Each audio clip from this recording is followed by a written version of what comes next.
All right, brothers, we'll begin for the last session. Louis, what do you want?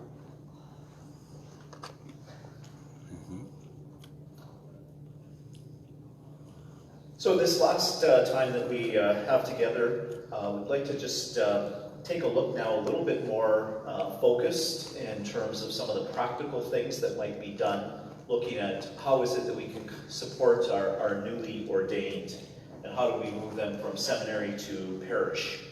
And again, I think it's an important kind of aspect of us to look at as we've been talking about some of the various aspects of building healthy and intentional presbyteries. But this idea of how do we transition men from the life of the seminary to the life of a parish priest? How do we move a guy from a very protected and regimented and scheduled environment to now sending him out into a very unprotected environment, especially in the midst of the fact that many of these guys now are going to be pastors right away? It was a different story and a different question when a guy left the seminary and became an associate and lived with another priest and several priests, and then that transition began to happen kind of organically throughout the process. But now when we hear stories, experiences like Josh, the day that you're ordained, you become a pastor. How do you transition for guys that have perhaps good skills of time management and are disciplined? Some of those things perhaps are a little more natural. But for others that don't, it can become very, very overwhelming. And is that part of the reason why we see that we are losing more and more men in these initial years of priesthood? I think it would be interesting to do some studies kind of on that and see if there is any kind of correlation between all of that. But as I said, when we see the research talking that 10 to 15% of the newly ordained within the first 5 years of ministry are leaving, that says something. As Ron Knott says, these facts seem to be telling us that not enough attention is being paid to the transition from seminary into ministry. Goes on to say, the departure from seminary and entry into priestly ministry, while usually a highly anticipated event and greatly welcomed one, is often an occasion of some unconscious grieving over what was left behind and conscious anxiety of what lies ahead. And again, I think it's something that we really haven't spent a whole lot of time on as seminarians are leaving the seminary. What is it that they are leaving behind? Yes, we know we're leaving behind the studies and the pressure and the academics and all of those things. But we're also leaving behind that regimented lifestyle, that routine that we don't even have to think, in a sense, when we're going to pray. We get our prayers in, we get our Mass in, we get our Holy Hour in.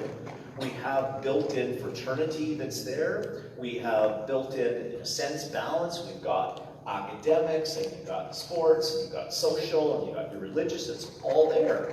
And then we pull a guy out and say, welcome, now you're on your own. Try to get all that in and save the parish and save the world in the midst of it. And so I think the question is, how do seminaries prepare men for that transition? And how do dioceses prepare men for that transition? And I don't know of a lot of seminaries or dioceses that are doing that. I don't know exactly what we do, but I think it's conversations that we need to begin to have with seminary rectors and faculties of how do we do that, especially in guys' last years in their diaconate year as they're preparing.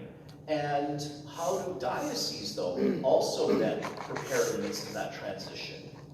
Are there any dioceses, seminaries with those guys that have just recently? Have you been hearing, seeing anything? Or is this still an area that's a great gap? Yeah, I think it's a great gap still, and something that kind of struck me was that unconsciousness. Like, I remember earlier in the session today, you said how, we leave the seminary, maybe we're happy and we're excited, and even like no more papers, and you think of all the reasons not to be there. I never thought of like the unconscious maybe grieving over lost friends or close friendships. And I think if that was addressed in the diaconate year, it could just be a little bit more, an easy transition. Yeah, like you've lived with these guys, some of them for 8 years, 5 years, and depending on the seminary you're at, you've got guys studying from all across the country. I mean, I was in the seminary with Thomas and haven't seen him since he finished, he was a couple of years ahead of me, and see him today, 20 some years later kind of mentality, and all that, yes? Just a question first. When I was studying, and still I think in our seminaries, the last year of the formation is a so-called pastoral year. So mostly our seminarians are going out to assign parish or parishes for more practical way of what they're going to be encountering than being academic or structured. So don't you have that in your dioceses? Like a pastoral, so-called pastoral year? So many places have an internship year or pastoral year that usually happens depending on the seminary you're at, but I think most of them now are the 2-1-2 system, that you do 2 years of theology, you go out to a parish for a year, and then you come back to the seminary for 2 years before you're ordained. Depending on the seminary, they expect you to do a little bit of ministry in some of the neighboring area, but not as disciplined as what you're talking about. I think probably there's a need of mentors in every diocese. Even being a priest for 12, 13 years, I'm dealing with a parish, I have no idea. Like there are certain things dealing with administration or dealing with the finance council, what are the strategies, what are the language we use. I don't know who to run to. There are always senior priests that I always ask them questions. I think the mentorship is very important. Even after a few years in our ordination. Yeah. How about the parochial vicar? You know, a couple of years with the pastors. That's the best way for transition. I see. You know, if you put the newly ordained priest right in the parish, will be shocked. Yeah. Will be shocked for that. It is, but many dioceses, it's No choice. There's no choice. Yeah. It's either that or you leave half of your parish is empty, kind of, and that's the unfortunate part. So how do we help bridge that gap? Yeah. Because the reality is there. Yeah. So I think it's a conversation that needs to be ongoing, that I don't think is really happening among seminaries today and seminary faculties. And as I think I mentioned at the end of the last conference, it'd be wonderful to bring together a round table discussion of some of these things, because right now, from what I see, just the partners aren't talking to one another, and everybody's building their own little kingdoms, and not necessarily in a negative way, don't get me wrong, but the seminary does this, the bishops do this, vocation directors do this, but there isn't that kind of cohesive conversation that's beginning to take part. How can we ensure a more holistic integration and transition into some of these things? One of the books that I've referenced and talked about with this Dean Hoagie and some of the research that came out is the first 5 years of priesthood. And this book was commissioned actually by the U.S. National Federation of Priest Councils to study the problems of the recently ordained beginning in the late 1990s. As a result of the reports that were starting to begin to surface about newly ordaineds feeling demoralized and the number of them resigning from ministry. And as Hoagie says in the preface of his book, the focus of looking at it is how widespread is the problem? What difficulties are the recently ordained priests facing? Is the problem due to the changes in lay attitudes, or to changes in the priests themselves? Is the situation different from what it was 10 or 20 years ago? And so they began to study for the first time in the United States these issues. And over the last 20 years, there have been a number of books that have been kind of published tracing kind of some of these things by Dean Hoagie and his associates. But unfortunately, Hoagie has since died, and that's where the survey that we talked about in the morning, Enter Through the Narrow Gate, was picked up by Kara as a way to kind of continue on some of that work that Hoagie and his associates had done beginning in the year 2000. And so that book became very instrumental to me as I was beginning to look at the situations of what was happening with our young clergy and became a conversation amongst the Ontario vocation directors. And that's kind of really the backdrop to this idea of us putting together this symposium for the recently ordained guys 6 years and under across the province. Beginning in the early 2000s, there were discussions amongst the vocation directors, as I've mentioned, is what are we doing to help support the recently ordained? We work to get them to apply to the seminary, we support them throughout their 8 years of formation, and then we as vocation directors drop them because we're told that's not our job anymore, but nobody else seems to be doing the job. And so we spent a lot of time over those couple of years talking about what is it that we can do, how can we help? We're seeing guys leaving, we're seeing guys struggling, we're seeing guys that are just kind of left in left field. And so finally in 2005, we actually put together a formal proposal to the Ontario Bishops' Commission for Priests. In Ontario, we're lucky that one of the official commissions of the Ontario Bishops is a commission for priests that looks after the well-being of priests. And so it's comprised of 3 representatives of the bishops of Ontario, and then the partner groups that are there. And so the Federation is represented right now by Louis and by Rico. The representation I'm on is of the Diocesan Vocation Directors. There's a representative from the French Vocation Directors. There's a group of Francophone priests that organize a workshop every 2 years for the Francophones. They're there. And so all of us are there at the table to be talking about various issues of priestly well-being and priestly formation. And so this project then began to be discussed at the table, and at the time then I was asked to get some further information to bring to the bishops. And this is where, in Western Canada, you actually started before us, that in October 2003, the Western Bishops of Canada had organized a symposium for the recently ordained.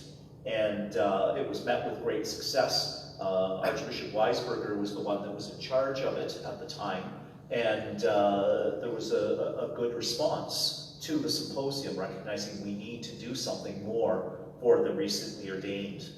And so we eventually worked the proposal up through the various stages of the Ontario bishops, and they agreed that yes, we should do something. And at that point, in 2006, I was asked if I would take a look and chair that commission, planning committee.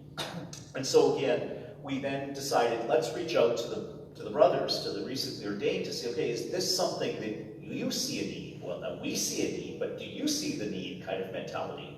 And so again, we took a look at the province. There were 75 guys that were ordained 5 years and under as diocesan priests. And so we wrote to them and asked them some of their feelings and all this. Again, we got just under a 30% response rate, which, as we talk about with brother priests, is not a bad response rate.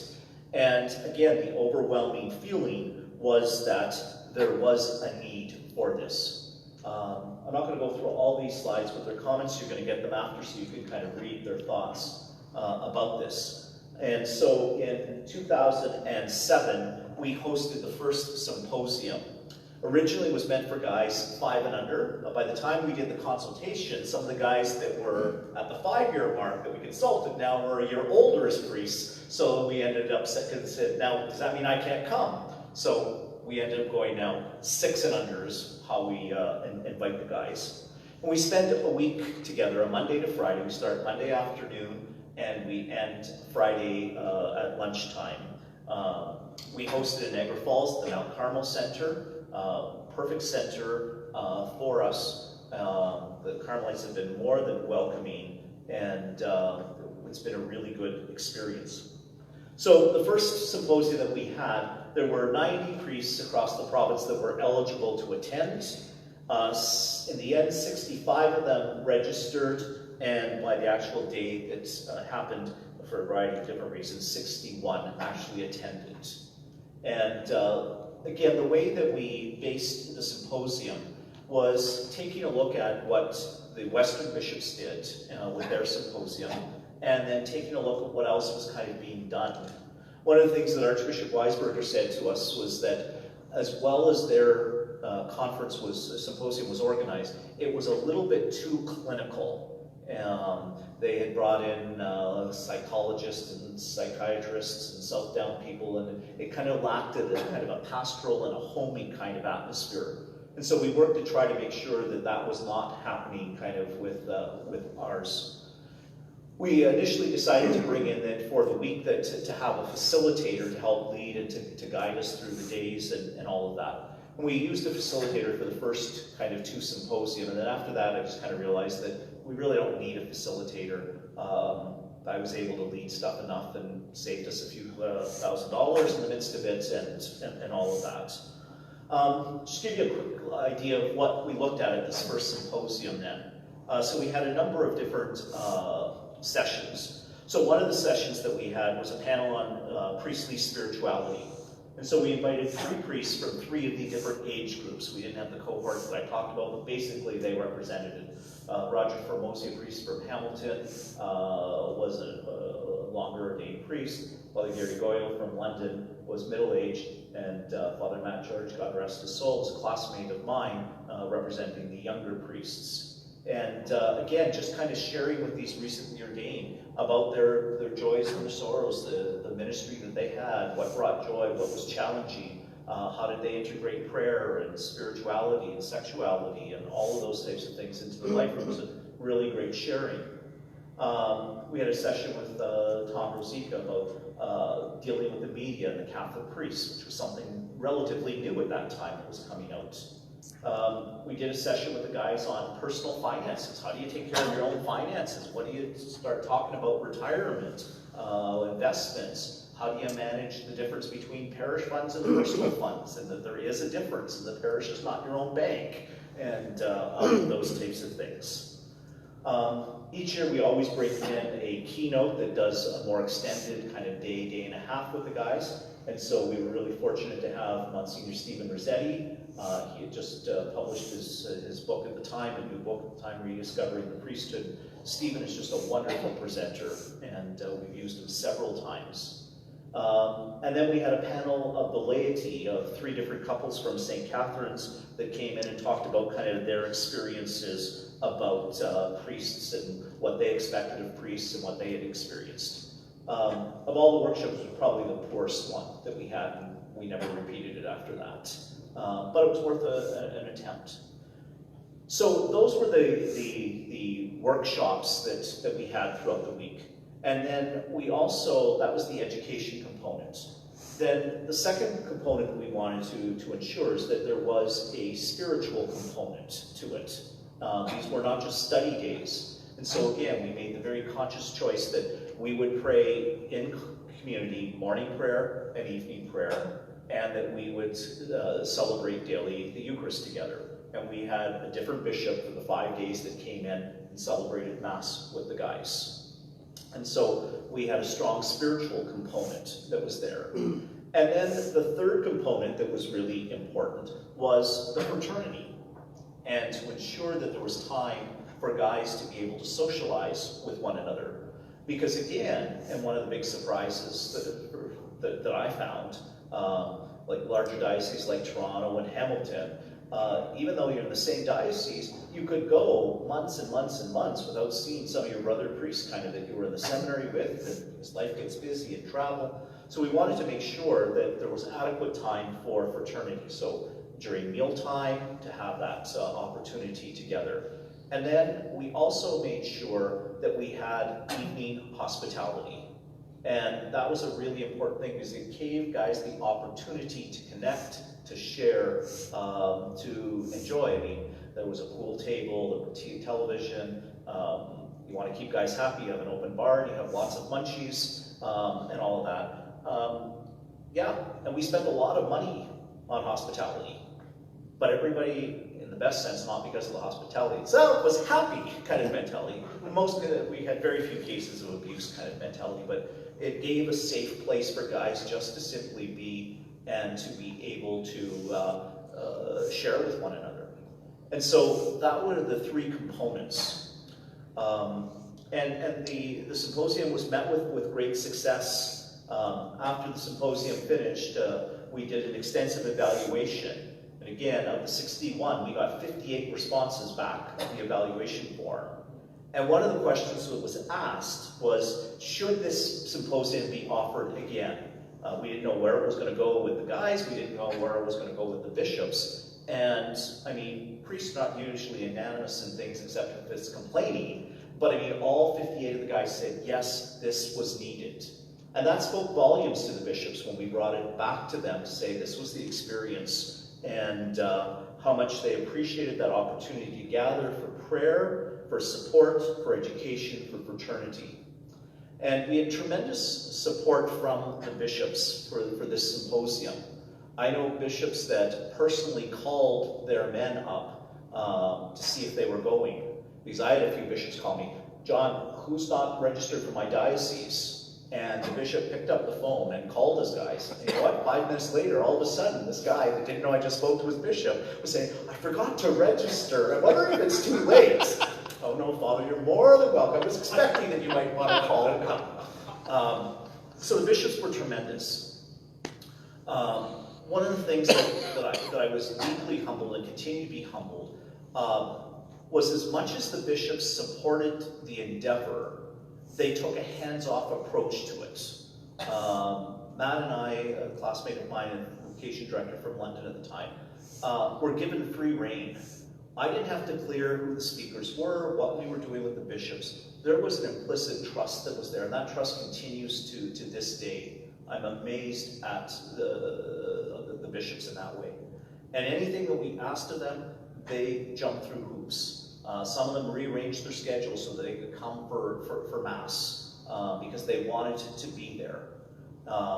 And so it was a wonderful opportunity for guys to begin to interact with the bishops, to see the bishops support their presence, to be with one another, and that. And so based on the success of the 2007 symposium, we as a committee, as well as the commission, as well as the bishops, decided that we would offer the symposium every 3 years to the recently ordained, so that guys in their 6 years of their first years of ministry would have 2 opportunities to come together to be able to experience this. And so we've done that every year since.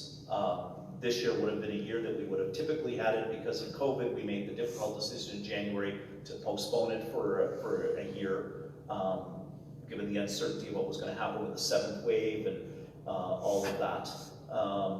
But we've been able to maintain that. I'm going to put some of the guys on the spot because a few of the guys have been here. Rico, I know, Jonathan, Rael, were you at? Not one, the second. No, but that's some of that's, I mean, just to comment about anything that you want to, you're the best spokespersons. So I went to 2 of them, and before I got the invitation from John, hadn't heard of it, and I wasn't going kicking and screaming, some of our other guys went. But I believe, although I don't have the stats, everyone that went to the 2 that were hosted, it was very well received, good to get guys together. I studied in the Diocese of Buffalo, so other than St. Catherine's guys, I didn't know many of the other guys, so it's a great way of even connecting outside the diocese. But John and Matt did a fantastic job of bringing in speakers like you mentioned, although our program was different from the one you suggested. And it was, I would have ranked it an 11 out of 10. I really thought it was fantastic, which is why I invited John to come here to speak to us about it, in case maybe even the Atlantic and or West want to you don't have to reinvent the wheel kind of thing. Yeah, thanks, Rico. It's okay. Sean? Yeah, I also enjoyed it. I enjoyed going to the keg that night. Oh, that was another thing. We did include, again, the fraternity part was a free night on the Wednesday night that guys could either go out with their diocese or with their classmates. It was really interesting to see how things kind of evolved with that. The Diocese of Hamilton, at one point Bishop Tonis called me and he said we had scheduled him for the Wednesday for Mass, which was the free night after. So there was Mass and then it was going to be the free night and then hospitality. He says to me, John, do you think it would be okay if I asked my guys if they wanted to go out for dinner with me that night? Like it was the bishop. I said, Bishop, I bet you your guys would be more than delighted to. But he was uncertain, kind of man, and he had that tradition for all of the years that he was there, and Bishop Crosby picked it up after and that. And then some guys went out with classmates, others sort of went out to diocese, but yeah.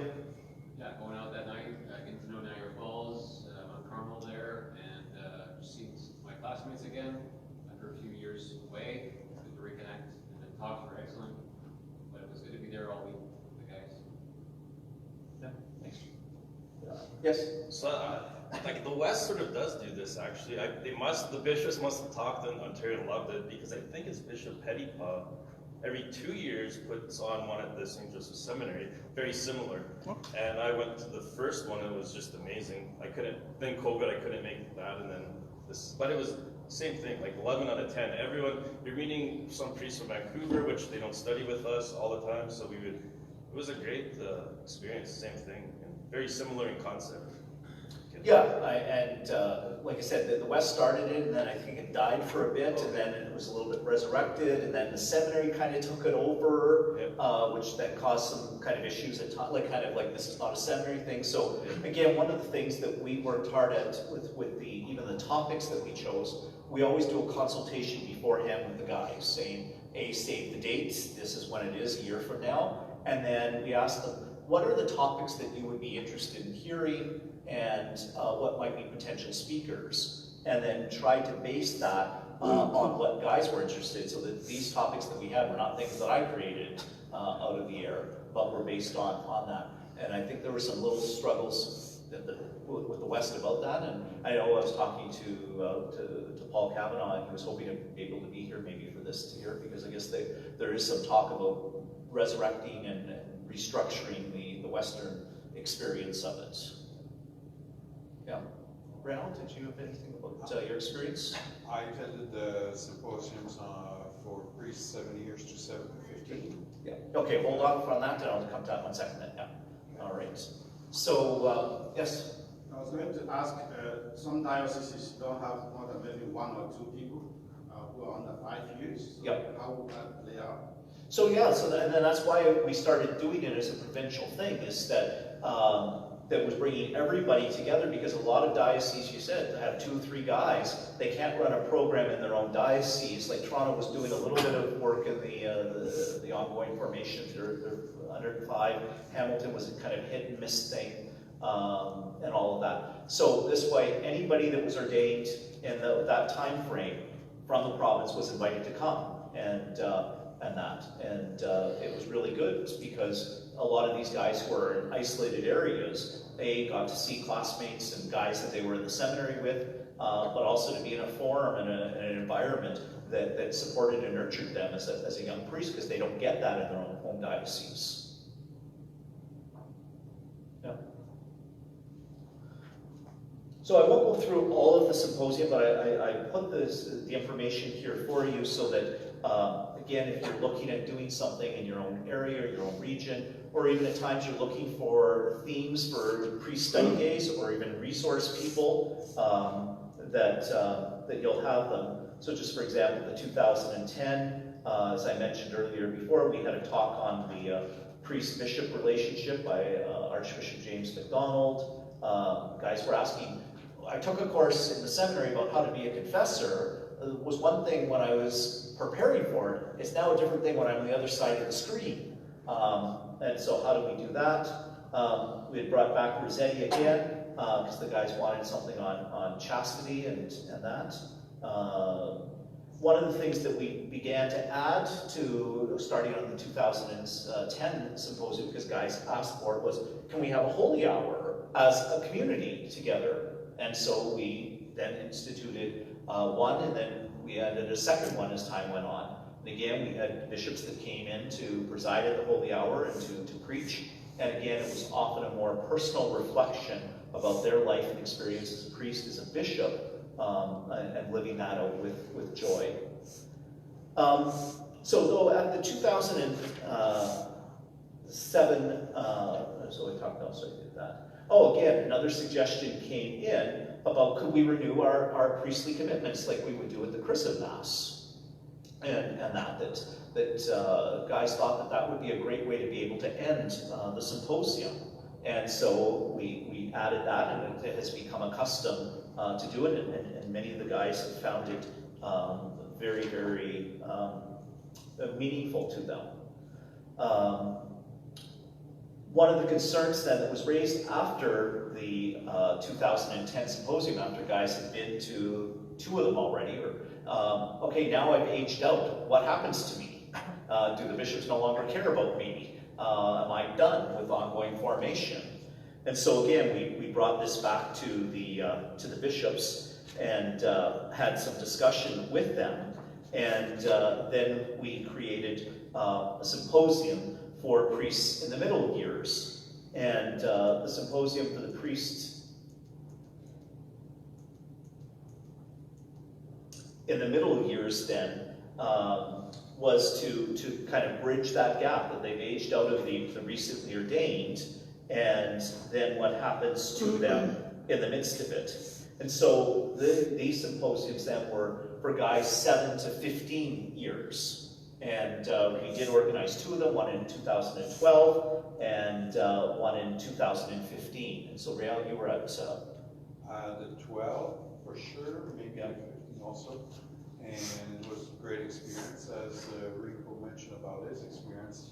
I studied outside Ontario, I was in Montreal, so I was able at those symposiums to meet with the guys in Ontario and develop friendships. Yeah. Yeah, so we had two of them, as I said, and then after the second one, as we were evaluating, there seemed to have been strong support amongst the priests, certainly amongst the planning committee, and the bishops in their wisdom thought, we don't really need this. We do enough in our diocese of ongoing education, of support. These guys have been around. Do we really need to pull guys out of the diocese again for 3-4 days? And so unfortunately the decision was made not to continue on with the symposium for the guys in the middle of years. And I think that was a mistake of the bishops, and I've certainly told them, not that they asked, but I told them, because there is that gap that's there. And guys still continue, when I bump into them at various things, do you think we're ever going to have that again? And that. Because there was something unique about those gatherings, about the priestly fraternity, the spiritual support that was there, as well as the ongoing formation that was there. So the bishops of Ontario continue to support the symposium for the recently ordained. We've had now 6 of them over this span. I've been very privileged to be able to work on all 6 of them. And it's been a wonderful opportunity. And so we continue on. So our next one will be in 2023 then. And it'll actually be a symposium for guys 7 and under, because we missed this year, so that they can get through all of that. So that's our experience with the symposiums for the recently ordained and some priests in the middle years. And again, from the stories that we've heard from guys, many of them have found them very, very helpful and supportive in the midst of their ministry. Questions, comments?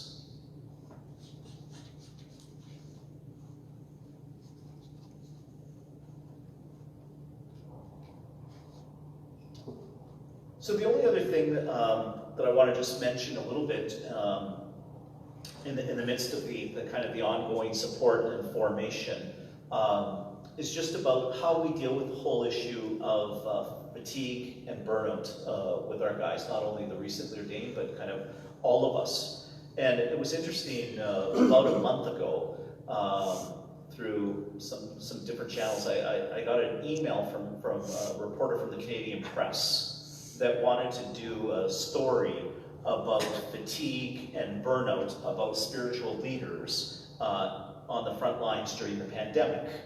And she was concerned about the fact that there'd been little attention paid to religious leaders during the pandemic, and how was that affecting them, and what was happening, and why were they kind of being ignored as frontline workers kind of mentality.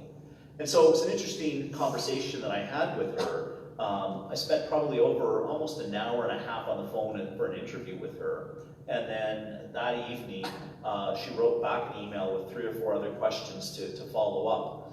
And so there was an article that was in a variety of newspapers. It was a Canadian Press article. It was in the Toronto Star and some other things that she interviewed myself, and then somebody from, where else did, from Calgary, a professor at Ambrose University and in Iman and things like that. But it was a very interesting experience of a layperson, a secularized media person, being concerned about that whole aspect of burnout and fatigue. And then shortly after I had done the interview, and I was sharing a little bit about it with my bishop, saying, well, you never know what I just did, And then he says, well, didn't you get the article that came out of Southdown recently? And I said, no, I said I didn't, and that. But just recently, and I just raised this for you to take a look at, and I can share this with, when I send the PowerPoints. But there was an article that was done, the impact of COVID-19 pandemic on the psychological well-being of Catholic priests in Canada. It's a Canadian study that interviewed 441 priests about the effect that the pandemic had on them and how they coped psychologically with it. And I think the basic bottom line on it is that the pandemic affected all of us in the midst of our ministry. And the bottom line is that those of us that had a strong or stronger spiritual life tended to do better than those that didn't in the midst of ministry. And those that kind of worked on reinventing how to do ministry did better psychologically than those that just kind of threw up their hands and said, oh, I guess there's nothing for me to do but just to watch Netflix.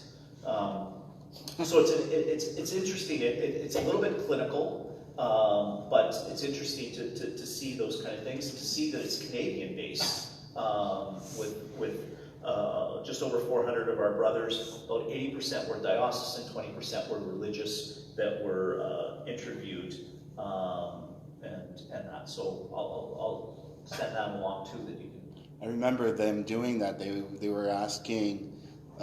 Self-down. I remember doing the actual questionnaire, so I remember that quite well. Yeah, so Stephen Kepler, who was the executive director, was the lead of this article, and again, they worked with the bishops, asking, could you send this out to your guys, and left it up to each bishop whether he did or didn't. Some bishops did, some didn't, and that. And so from that, 441 of us across Canada did participate in the survey. All right, so that's what I got for you. Any questions or anything, clarifications about the symposium or the work of the recently ordained? Great.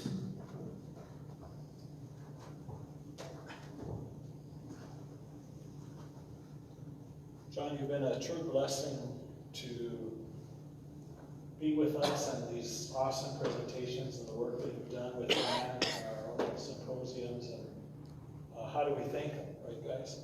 So just accept us as a token of our appreciation, and your priestly ministry is not only impacting our own diocese but our nation. So thank you for being with us, and may the Lord continue to bless you. Well, thank you.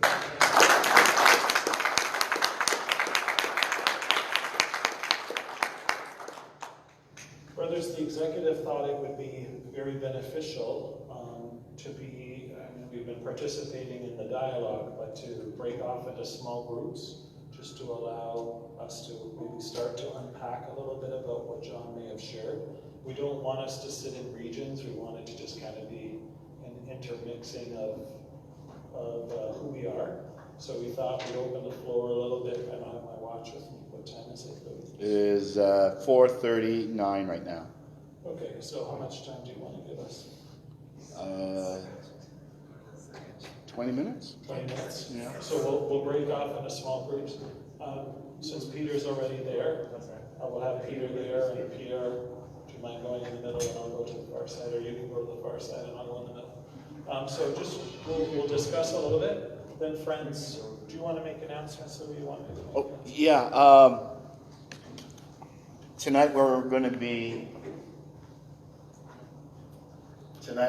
to have a formal dinner. It's plated, so as much as possible, if you brought your clerical shirts, please dress up as a priest for tonight. And we're going to have hors d'oeuvres at 6:45. They're going to have hors d'oeuvres that was part of the complimentary of our work here. This is complimentary for the hotel, and then we have a sit-down dinner, and then after that we'll party upstairs. Thank you. Oh yes, we want. Oh, that's right. We would like to do a photograph tonight. Everybody's gonna be dressed up. We're gonna take some photos for the webpage. So please, we're gonna bring your best smiles. Thank you.